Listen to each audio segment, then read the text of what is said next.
Alors, Teanini Temata-Otoa, bonjour. Yorana. Alors, dites-nous, dans le cadre de ce mois donc consacré à la lutte contre le cancer, ce mois d'Octobre Rose, alors il y a une chose que l'on n'arrêtera jamais de répéter, c'est que le dépistage, c'est très très important. Pourquoi ? Oui, exactement. Alors, chaque année, on transmet le même message et on espère voir que ça marche. En fait, le dépistage, c'est vraiment le principe d'aller voir s'il y a une maladie chez quelqu'un qui n'a absolument aucun symptôme, qui ne ressent rien, qui n'a pas forcément de raison d'avoir un cancer plus que quelqu'un d'autre. Et donc, l'idée, c'est de pouvoir trouver un cancer à un stade très tôt, avant même qu'il y ait des symptômes. D'accord. Alors, pour rassurer les personnes qui n'ont jamais osé donc faire de dépistage, qu'est-ce que vous pouvez leur dire pour les rassurer ? Donc, d'abord c'est gratuit et puis c'est pas douloureux.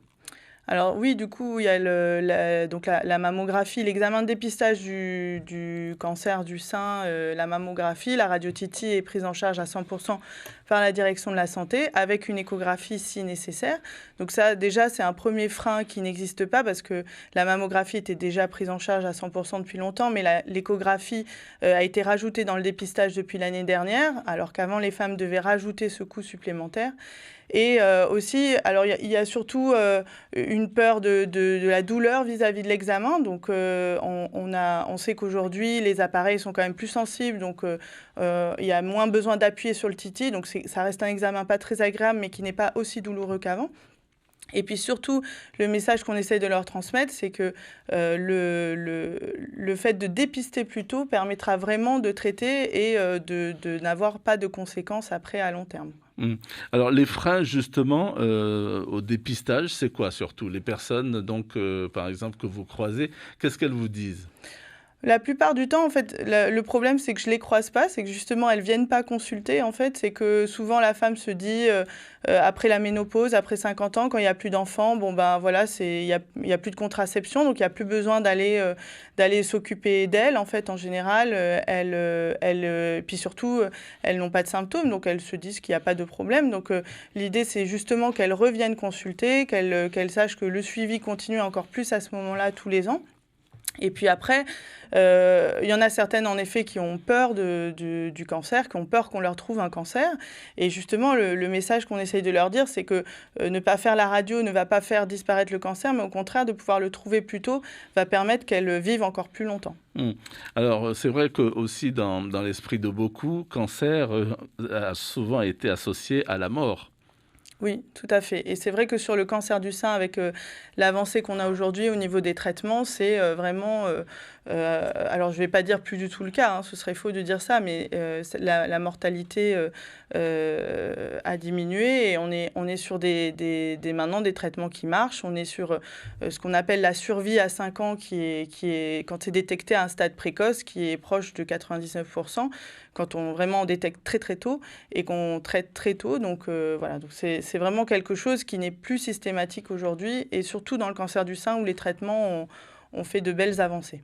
Alors parlons justement donc toujours du cancer du sein. Il y a des signes avant-coureurs, j'allais dire, qui devraient alerter.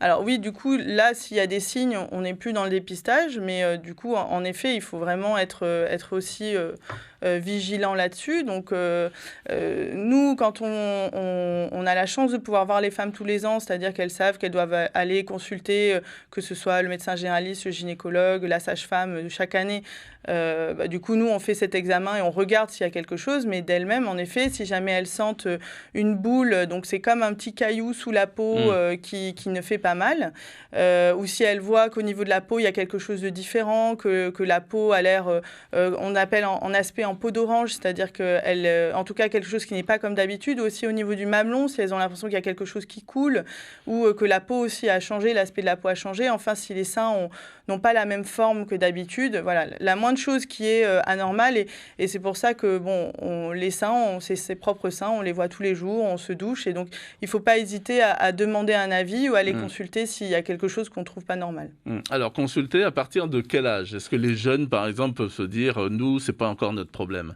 Alors après, il y a d'autres choses, parce que là, ce n'est pas le mois de ça, mais il y a le frottis aussi. Donc la consultation, je parle d'un point de vue gynécologique, la consultation de la femme, elle commence assez tôt. Après, il n'y a pas vraiment d'âge. Les jeunes filles, elles peuvent consulter en général quand elles ont besoin d'une contraception ou quand il y a un souci. Après, le suivi annuel, de manière globale, doit se faire à partir de 25 ans parce que c'est l'âge où commence le frottis, parce que c'est l'âge où commence la palpation des seins. Et de 25 ans, je dirais, jusqu'à la fin de la vie et qu'on espère le plus loin possible. Alors, le cancer du sein, c'est le cancer le plus fréquent chez la femme?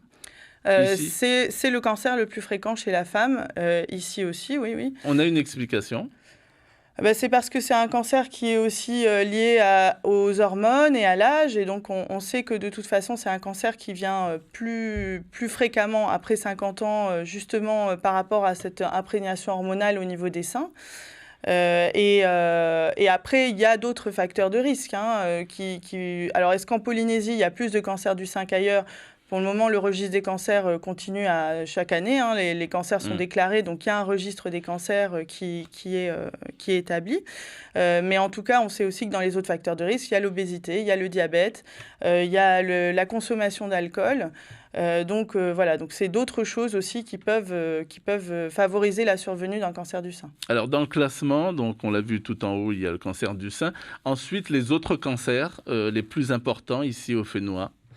Alors, les autres cancers les plus importants au Fénois, alors, en dehors de la femme, il y a aussi le cancer des poumons.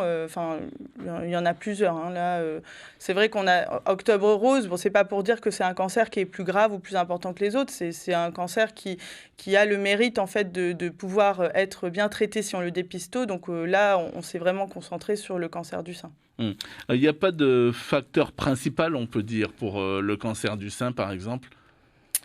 C'est-à-dire facteur de risque principal, c'est ça?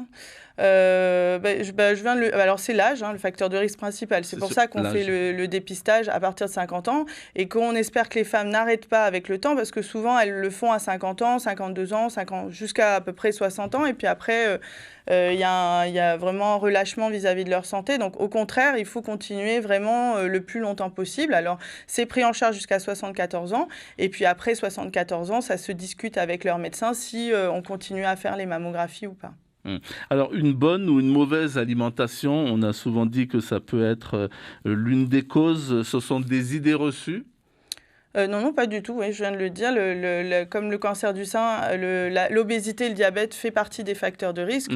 Donc, évidemment, une bonne hygiène de vie, d'arrêter de fumer, de boire une quantité d'alcool limitée, fait partie, en effet, des bonnes hygiènes de vie qui permettent de limiter la survenue d'un cancer, quel que soit le cancer, et là, en particulier celui du sein, mais quel que soit le cancer. Oui. Alors, quand on parle du cancer du sein, évidemment, on pense tout de suite à la femme, mais l'homme est concerné aussi. Oui, c'est ça, tout à fait. Alors, c'est vrai que ça existe, c'est beaucoup plus rare, mais en effet, ça existe. Et donc, voilà, ça représente à peu près les mêmes symptômes, c'est-à-dire une boule ou quelque chose d'anormal au niveau du sein, mais ça peut exister. Après, il y a aussi des facteurs familiaux, héréditaires, qui entrent en jeu. Alors, si vous aviez un message à faire passer, là, par exemple, donc, aux femmes qui nous écoutent, qui vous écoutent, qu'est-ce que vous leur diriez pour justement souligner encore et encore l'importance de se faire dépister ? Alors, je leur dirais surtout de venir consulter. Alors, moi, je travaille au Centre de la mère et de l'enfant, mais il y a plein d'autres endroits où elles peuvent consulter, que ce soit leur médecin généraliste, leur sage-femme, qu'il ne faut pas hésiter à parler de ces choses qu'on peut considérer un peu comme intimes, que ce soit les titis, que ce soit l'appareil génital. Il y a des choses dont il faut parler et puis qu'on est là pour ça et qu'après, un suivi régulier, une fois par an, ça permet vraiment, en fait, de détecter les choses tôt et de pouvoir permettre de traiter et, comme je dis, qu'elles puissent vivre en bonne santé le plus longtemps possible. Alors, si certaines sont très pudiques, il y a un numéro de téléphone où elles peuvent appeler pour en savoir plus?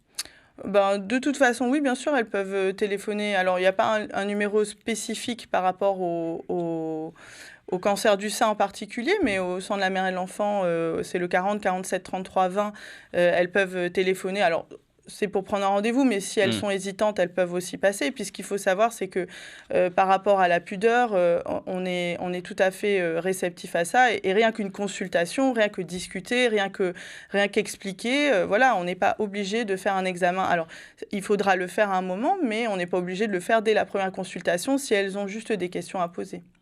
Kanini Tamatahotoa, merci beaucoup d'avoir répondu favorablement à notre invitation. Je rappelle que vous êtes médecin à la direction de la santé et au centre de la mère et de l'enfant. Merci encore. Il y a un numéro de téléphone, on va le rappeler, le 40 47 33 20, et vous l'avez souligné, c'est beaucoup plus pour prendre rendez-vous. Merci.